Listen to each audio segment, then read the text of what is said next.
With an unstable wall precariously close to the neighbour's fence, the pressure's on Dino. Whoa, whoa, whoa.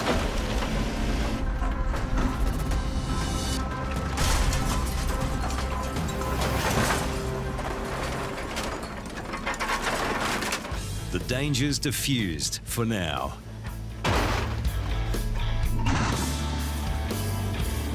After we held up this morning, hopefully I've got us back on track. The Greenway Demolition team are racing to get through a one-day demo in Wavell Heights. 4 hours in, they're already 2 hours behind, and the first dump truck will be rolling up in minutes. Demo's probably about 10% of the job. The rest is sorting, waste management and getting everything else off site. So.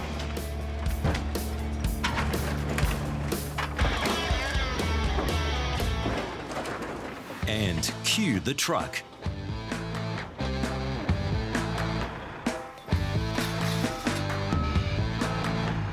I'll load up the steel load first and get that out of the way so we can go scrap it. The truck has a capacity of 30 cubic metres, and a full load of light gauge steel will bring in about $1,000.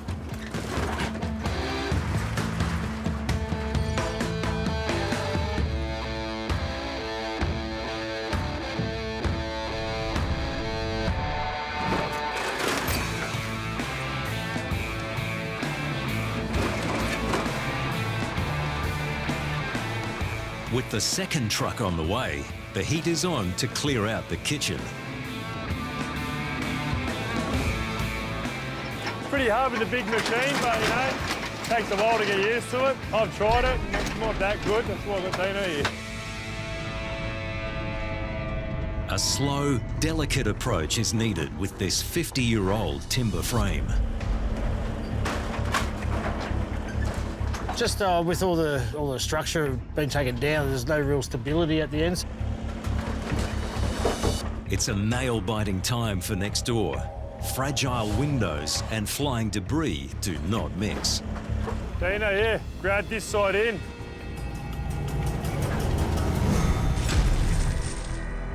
He's going, he's going, he's going. He's got tension on it now.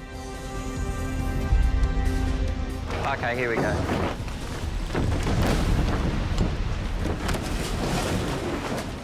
A double drop. It's more than what the Demolition Australia team bargained for while pulling down a second-storey wall in an old Sydney terrace house.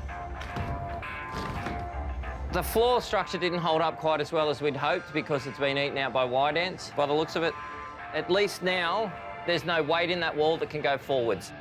Safely knocking down the rest of this fragile antique is going to be tough in such a busy, tight-knit location. We've got to make sure that we're not damaging someone else's property whilst we're doing this. It could cost an absolute fortune.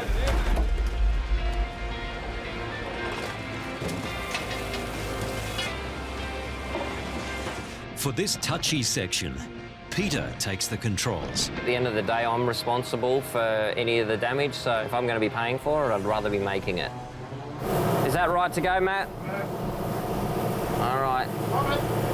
Here we go. There we go. The higher the arm reaches, the greater the hazard.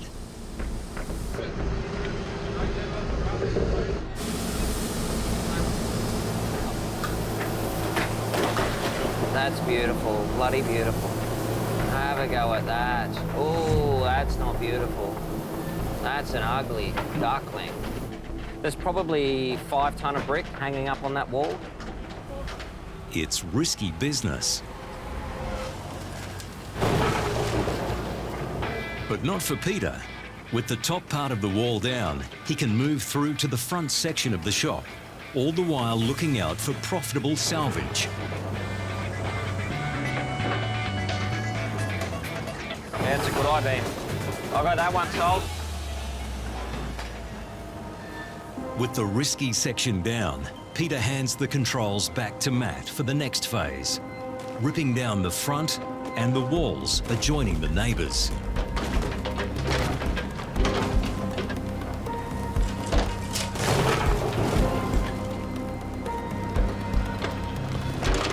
We've only got the last bit of wall standing, the last beam. Our challenge now, not the last bit, stay away from the road.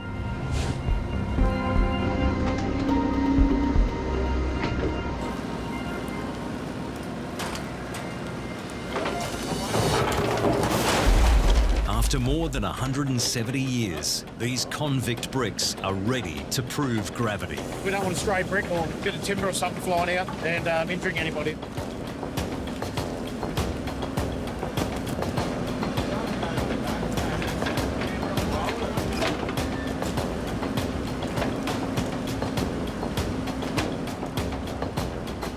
Stand back. We just want to make sure what's going to fall here and if it's going to be safe enough to fall. One false move could cost this team major dollars.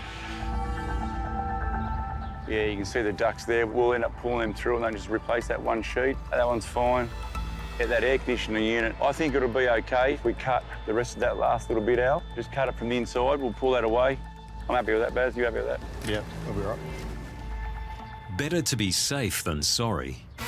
A few quick cuts means the guys from Watson Demolition can get back to stripping out this factory in Somersby, New South Wales. Next stage, getting rid of this blue mild steel. The deadline to total this powder coating line is tomorrow, and time is ticking by fast. The biggest stuff around is pulling all the tanks apart so we can get all the rubbish out of it.